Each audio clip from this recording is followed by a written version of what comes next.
अस्सलाम वालेकुम viewers, welcome to सारा नूरीज़ किचन। आज मैं अपने किचन में आपके लिए बहुत ही मज़ेदार और सिंपल किस्म का मीठा लेकर आई हूँ। ये बहुत ही सिंपल और बहुत ही इजी रेसिपी है जो जल्दी से और झटपट बन जाती है और अक्सर घरों में ये बनाई जाती है। अगर आपके घर मेहमान आ रहे हों और आपके पास बिल्कुल टाइम ना हो तो ये आप सिर्फ 10 से 15 मिनट में जल्दी से इसको तैयार कर सकते हैं। तो मैंने इसे बहुत ही आसान तरीके से बनाया है और बहुत आसान चीज़ों से बनाया है ताकि इसको तमाम लोग आसानी से बना सकें। तो चलें हम इसको स्टार्ट करते हैं। तो यहाँ पर मैंने एक बर्तन ले लिया है और उसमें मैंने 1 लीटर के करीब दूध ले लिया है। बिल्कुल ताज़ा फ्रेश दूध लिया है मैंने, फुल क्रीम वाला। और अब मैंने इसको बॉईल करने के लिए लो फ्लेम पर रख दिया है। जितनी देर में दूध बॉईल होता है उतनी देर में मैंने यहाँ पर 1 कप फुल क्रीम जो घर का दूध होता है वो ले लिया है, जो कि उबला हुआ दूध है और रूम टेम्परेचर का दूध है। उसमें मैंने 3 से 4 चम्मच जो है वो टेबल स्पून कस्टर्ड के ले लिए हैं। मैंने वनीला कस्टर्ड लिया है, आपने भी वनीला कस्टर्ड लेना है और उसको अच्छी तरह से मिक्स कर लेना है और इतना मिक्स करना है कि इसमें अच्छी तरह से डिज़ोल्व हो जाए और इसमें कोई लंप ना रहे।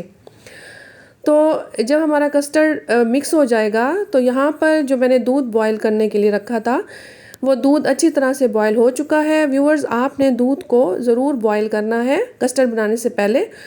अब मैंने इसमें आधा कप के करीब चीनी डाल दी है। आप अपनी पसंद के मुताबिक जितना मीठा आप खाना चाहते हैं इसमें चीनी डाल सकते हैं और चीनी को भी इस उबलते हुए दूध में हमने अच्छी तरह से मिक्स कर लेना है। और चीनी को अच्छी तरह से मिक्स करने के बाद अब हम इसमें कस्टर्ड का जो मिक्सचर हमने तैयार किया था वो हम इस दूध में डालेंगे। तो यहाँ पर हमने चीनी को अच्छी तरह से दूध में मिक्स कर लिया है और अब हम इसमें कस्टर्ड का मिक्सचर डालने जा रहे हैं।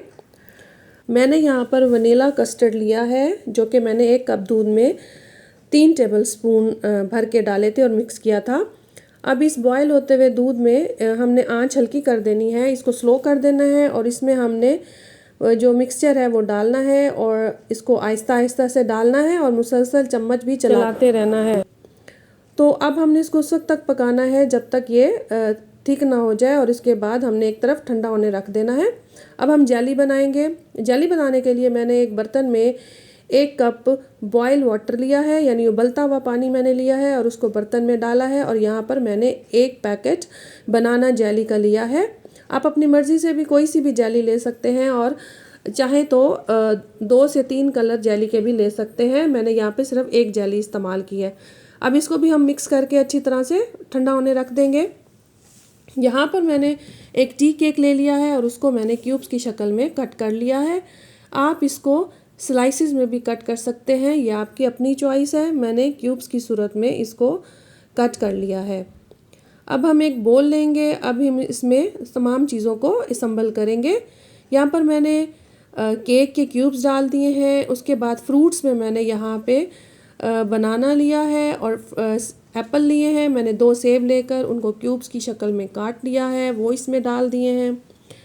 मैंने 4 अदद बनानास लिए थे, उनको भी मैंने कट करके स्लाइसिस में इसमें डाल दिया है। आप अपनी मर्ज़ी से फ्रूट्स ले सकते हैं और ज़्यादा इसमें ग्रेप्स भी डाल सकते हैं और आप इसमें कीवी भी डाल सकते हैं, अनार भी डाल सकते हैं। तो मैंने ये 2 फ्रूट्स लिए हैं और ये ज़्यादातर घरों में आजकल अवेलेबल होते हैं। अब हम इसके ऊपर कस्टर्ड डाल देंगे जो कि ठंडी हो चुकी है। कस्टर्ड की लेयर्स लगाने के बाद यहाँ पर मैंने 2 पैकेट्स क्रीम के ले लिए हैं। ये टेट्रा पैक की क्रीम है और उसको मैंने अच्छी तरह से बीट कर लिया है। इसमें कोई बहुत ज़्यादा बीट करने का नहीं है, आप इसको नॉर्मल तरीके से भी बीट कर सकते हैं और इसको हमने सिर्फ कस्टर्ड के ऊपर स्प्रेड करना है, फैलाना है। अगर आप चाहें तो इसको स्किप भी कर सकते हैं। तो यहाँ पर मैंने जेली जो ठंडी होने के लिए रखी थी वो ठंडी हो चुकी है। मैंने इसको मुकम्मल तौर पर नहीं ठंडा किया। आप चाहें तो इसको मुकम्मल तौर पर जमा कर इसको क्यूब्स की शक्ल में डाल कट कर सकते हैं, जिसके लिए आपको इसको 40 मिनट्स के लिए फ्रिज में रखना पड़ेगा। मैंने जस्ट 15 से 20 मिनट के लिए इसको ठंडा होने के लिए रखा था और अब मैं इसकी लेयर जो है वो पूरे कस्टर्ड के ऊपर फैला दूंगी और दरमियान में मैंने थोड़ी सी वाइट जगह जो है वो बचा ली है। इस पे मैंने आमंड से यानी बादामों से मैंने इसकी डिज़ाइनिंग कर दी है। आप अपने मर्ज़ी से इसकी डेकोरेशन कर सकते हैं। इसके ऊपर फ्रूट भी कट करके डाल सकते हैं डेकोरेशन के लिए, और कलरफुल जेलीज भी डाल सकते हैं, ड्राई फ्रूट भी डाल सकते हैं। लेकिन मुझे ये डेकोरेशन ज़्यादा सिंपल लगी है क्योंकि ये सबके लिए बनाना आसान होती है। तो व्यूवर्स, अगर आपको मेरी रेसिपी अच्छी लगे तो आप मुझे कमेंट्स में ज़रूर बताइएगा और मेरे चैनल को सब्सक्राइब कीजिएगा। और ये मज़ेदार किस्म का मीठा बनाएं, इसको फ्रिज में रखें 2 से 3 घंटे के लिए, ठंडा करें और अपने मेहमानों को सर्व करें। Thanks for watching. अल्लाह हाफिज़।